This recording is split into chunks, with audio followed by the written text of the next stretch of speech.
오늘의 말씀은 호세아 7장입니다. 내가 이스라엘을 치료하려 할 때에 에브라임의 죄와 사마리아의 악이 드러나도다. 그들은 거짓을 행하며 안으로 들어가 도둑질하고 밖으로 떼지어 노략질하며 내가 모든 악을 기억하였음을 그들이 마음에 생각하지 아니하거니와 이제 그들의 행위가 그들을 애워싸고 내 얼굴 앞에 있도다. 그들이 그 악으로 왕을 그 거짓말로 지도자들을 기쁘게 하도다. 그들은 다 가늠하는 자라 과자 만드는 자에 의해 달궈진 화덕과 같도다. 그가 반죽을 뭉침으로 발효되기까지만 불 일으키기를 그칠 뿐이니라. 우리 왕의 날에 지도자들은 술의 뜨거움으로 병이 나며 왕은 오만한 자들과 더불어 악수하는도다. 그들이 가까이 올 때에 그들의 마음은 간교하여 화덕 같으니 그들의 분노는 밤새도록 자고 아침에 피우는 불꽃 같도다. 그들이 다 화덕같이 뜨거워져서 그 재판장들을 삼키며 그들의 왕들을 다 엎드러지게 하며 그들 중에는 내게 부르짖는 자가 하나도 없도다. 에브라임이 여러 민족 가운데에 혼합되니 그는 곧 뒤집지 않은 전병이로다. 이방인들이 그의 힘을 삼켰으나 알지 못하고 백발이 무성할지라도 알지 못하는도다. 이스라엘의 교만은 그 얼굴에 드러났나니 그들이 이 모든 일을 당하여도 그들의 하나님 여호와께로 돌아오지 아니하며 구하지 아니하도다. 에브라임은 어리석은 비둘기 같이 지혜가 없어서 애굽을 향하여 부르짖으며 아수르로 가는도다. 그들이 갈 때에 내가 나의 그물을 그 위에 쳐서 공중의 새처럼 떨어뜨리고 전에 그 회중에 들려준 대로 그들을 징계하리라. 화 있을진저 그들이 나를 떠나 그릇 같음이니라. 패망할진저 그들이 내게 범죄하였음이니라. 내가 그들을 건져주려 하나 그들이 나를 거슬러 거짓을 말하고 성심으로 나를 부르지 아니하였으며 오직 침상에서 슬피 부르짖으며 곡식과 새 포도주로 말미암아 모이며 나를 거역하는도다. 내가 그들 팔을 연습시켜 힘있게 하였으나 그들은 내게 대하여 악을 꾀하는도다.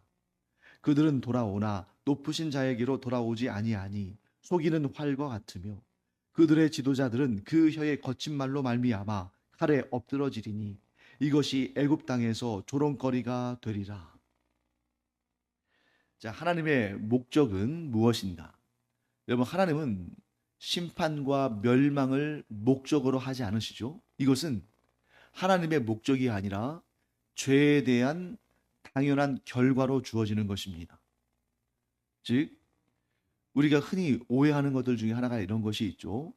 많은 사람들이 흔히들 이런 기독교에 대한 좀 조롱 삼아서 하는 얘기들이죠. 세종대왕이나 또 이순신 장군이나 이러한 훌륭한 위인들이 예수님을 믿지 않았다고 지옥에 가야만 하는가? 막 이러면서 이제 기독교의 복음과 역사적인 문제들을 이렇게 또 서로 연결시켜 가면서 기독교를 좀 조롱하고 또 모욕하는 그런 경우들이 있는데, 자, 이순신 장군이나 세종대왕이나 훌륭한 위인들이죠. 그분들 때문에 우리가 오늘날 이렇게 한글을 사용해서 우리 글을 가지고 있고 또 나라가 멸망하지 않고 이때까지 또 존속하는 그런 역사적인 그런 귀한 업적을 세운 그런 위인들입니다. 그런데 그분들이 지옥에 간다면, 지옥에 갔다 천국에 갔다, 그것은 하나님의 결정입니다만, 그들이 지옥에 갔다면 예수님을 믿지 않았기 때문에 지옥에 가는 것이 아니라 자기의 죄 때문에 지옥에 가는 거 아닙니까? 지옥은 죄의 결과지, 그들이 예수님을 믿지 않았기 때문에 그들이 지옥에 간, 그 모든 원인을 예수님께 두는 그러한 일을 우리는 허용해서는 안 되는 것입니다. 예를 들어서 그 책임이 예수님께 있다면 예수님의 은혜로 천국에 가지만 예수님의 저주로 지옥에 간다. 이거는 맞지 않는 거예요. 지옥에 가는 것은, 하나님의 그 두려운 심판에 임하게 되는 것은 자기의 죄로 말미암은 것이지 결코 예수님께서 그들을 그리로 몰아붙이시거나 하나님께서 그들에게 저주를 내어 부으시는 것이 하나님의 목적이기 때문이 아니다. 자, 마찬가지입니다. 하나님의 목적은 병들고 오염되고 심판받을 이스라엘을 치료하시는 것이지, 그들을 미워하셔서 그들을 증오하셔서 그 멸망의 구덩이로 몰아 넣으시는 것, 이것이 하나님의 목적이 아니다. 그들이 멸망하고 그들이 심판받는 것은 자기들의 죄에 대한 마땅한 결과지 하나님의 무자비하심 때문이 아니다. 이것을 우리가 알아야 됩니다. 자, 오늘도 하나님께서는 호세아를 통해서 하나님의 뜻을 분명히 말씀하십니다. 내가 이스라엘을 치료하려 할 때에, 하나님께서 호세아를 통해서 이스라엘에게 회복의 메시지를 전하실 때에 이스라엘을 치료하시려는 것이죠.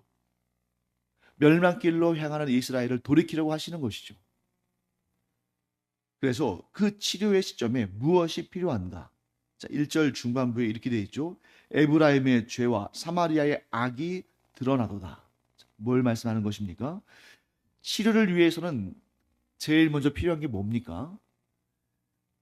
그 질병에 대한 정확한 진단이 필요하죠.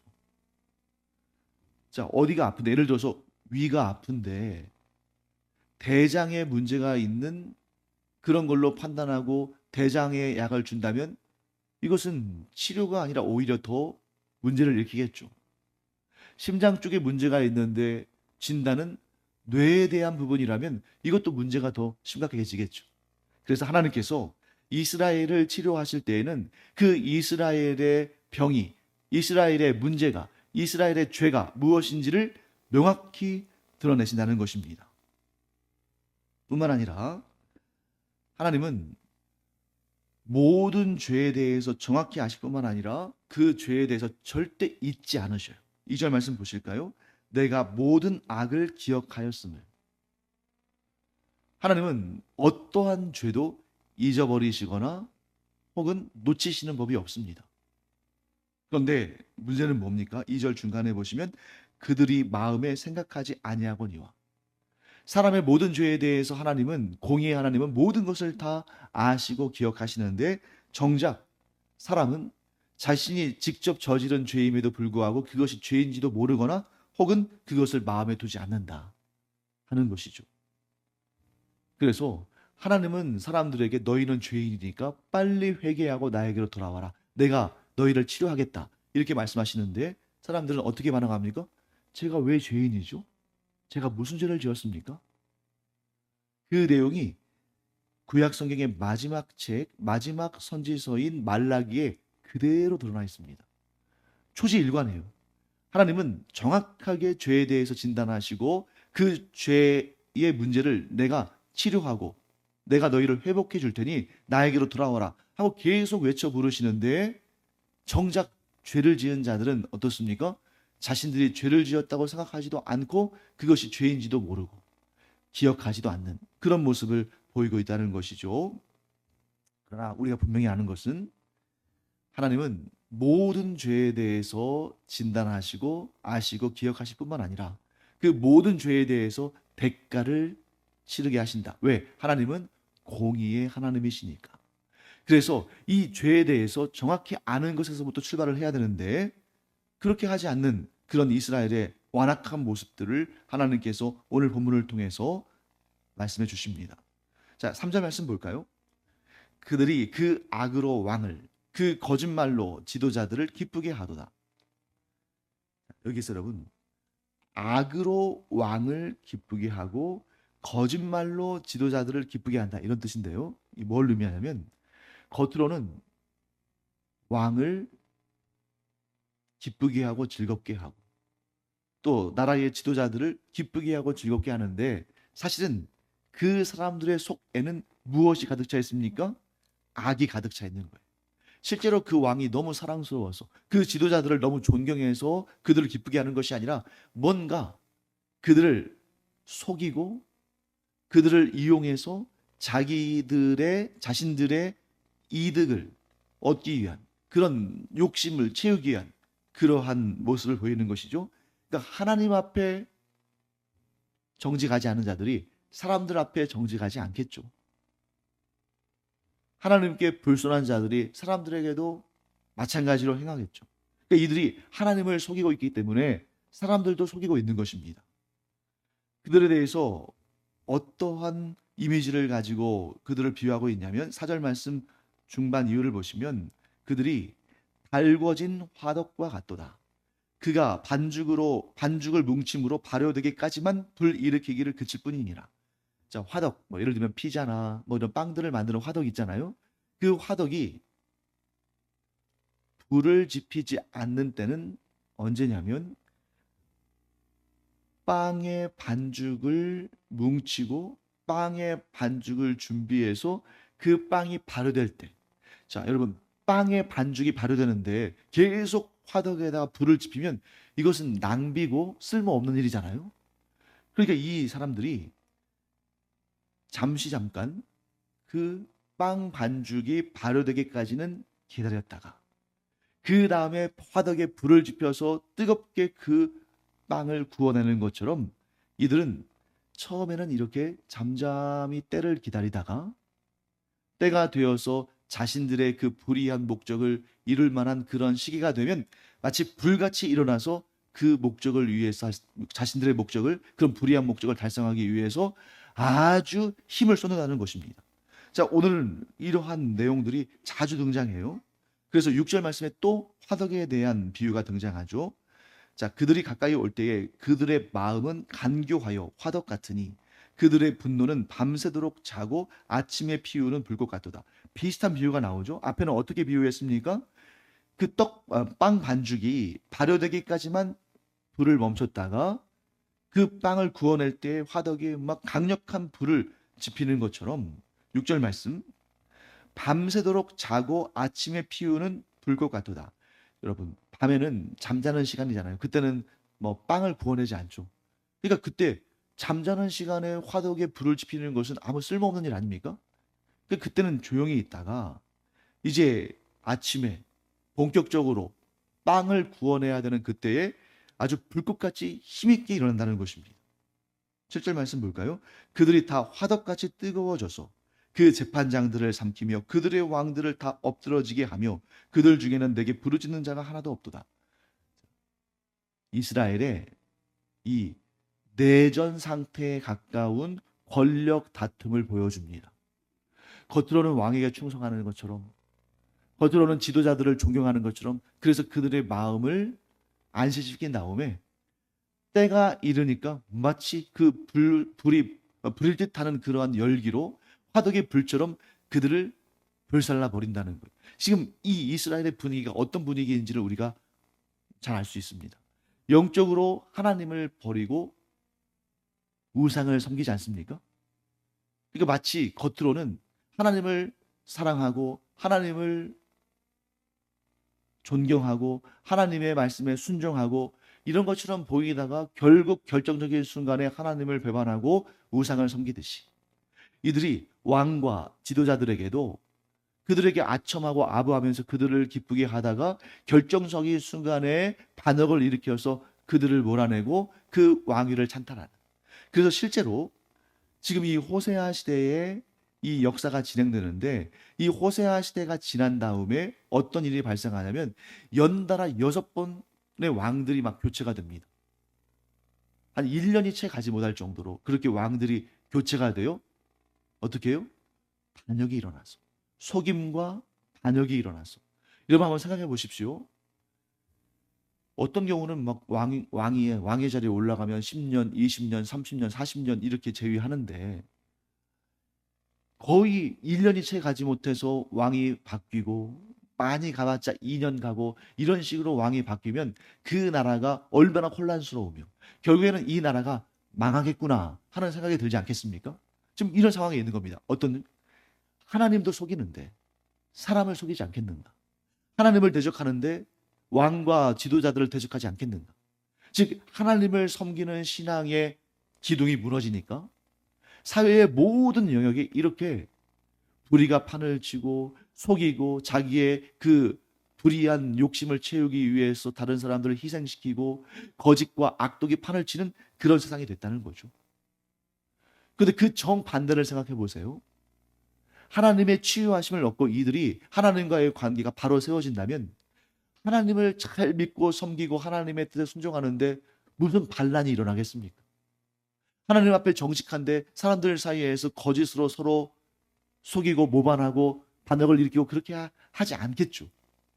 그래서 영적으로 바로 세워져야 나머지 모든 것들이 온전하게 되는 것입니다. 또 우리의 영혼이 잘 돼야 모든 범사가 형통하고 잘 되는 것이죠. 그 모습을 보여주고 있습니다. 자, 그래서 계속해서 이 화덕, 빵, 전병 이런 것들에 대한 비유가 등장하죠. 8절에 또 이런 비유가 등장합니다. 에브라임이라는 것은 북이스라엘을 상징하는 그런 언어라고 말씀드렸죠. 에브라임이 여러 민족 가운데에 혼합되니 그는 곧 뒤집지 않은 전병이로다. 자, 에브라임, 북이스라엘이 여러 민족 가운데 혼합됐습니다. 이것은 영적으로나 육적으로나 이런 현상들이 일어나고 있다는 거예요. 자, 영적으로는 무엇입니까? 하나님만 섬기던 그들이 이제 우상신들을 섬기기 시작했어요. 혼합된 것입니다. 그런데 이런 영적으로 혼합이 되니까 육체적으로도 이방 족속들, 즉 우상을 섬기는 자들과 혼인하고 간음하고 하면서 그들이 혼합되기 시작했어요. 그러한 모습을 무엇에 비유합니까? 뒤집지 않은 전병. 자, 머릿속으로 한번 그려보세요. 뒤집지 않은 전병이 뭐냐? 자, 전병은 빵보다는 조금 더 얇고 딱딱한 그런 음식인데 이 전병을 굽습니다. 그런데 뒤집지 않으면 어떻게 될까요? 그렇죠. 밑바닥이 까맣게 타겠죠. 하지만 뒤집지 않았기 때문에 밑바닥은 타겠지만 위는 어떨까요? 놀놀하게 맛있게 구워져 있는 모습을 보이겠죠. 뒤집지 않았으니까. 그래서 겉으로는 아주 먹기 좋아 보이는데 정작 뒤집어 보니까 밑바닥은 새까맣게 탔어요. 그럼 더 화나지 않습니까? 왜 더 화나요? 차라리 앞뒤로 다 새까맣게 탔으면 아 이건 못 먹는 거구나 하고 버릴 텐데 윗부분은 아주 먹기 좋게 아주 놀놀하게 구워졌습니다. 그러니까 딱 보고 야 맛있게 됐네. 이 전병이 참 먹기 좋게 됐네 했는데 그걸 먹으려고 딱 들고 보니까 밑바닥이 새까맣게 탔어요. 그러니까 더 화가 나고 더 문제가 발생하는 거죠.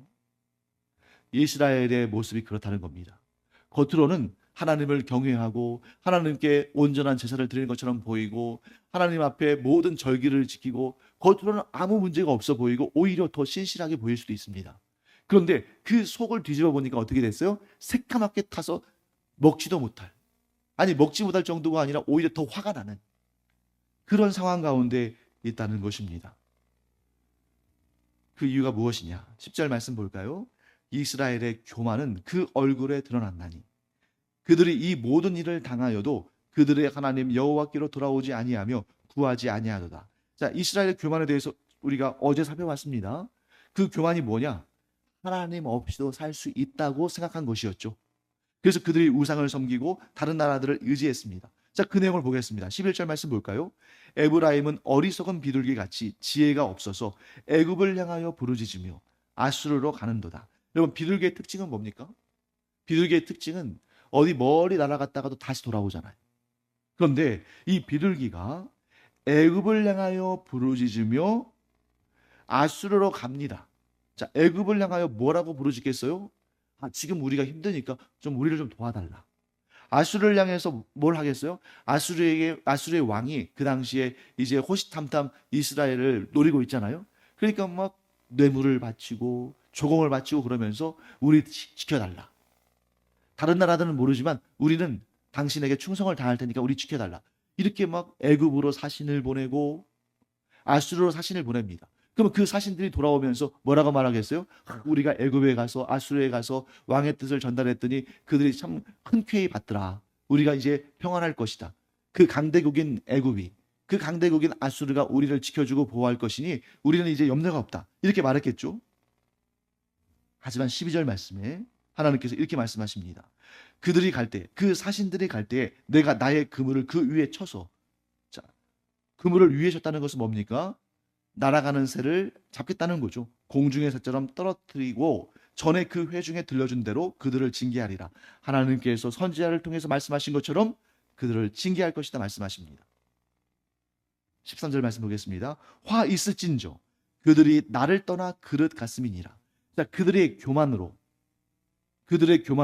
우리가 하나님 없이도 할 수 있다, 이렇게 생각하고 우리는 하나님 대신에 애굽의 도움을 받고 아수르의 도움을 받아서 우리는 우리 스스로 나라를 지킬 수 있다.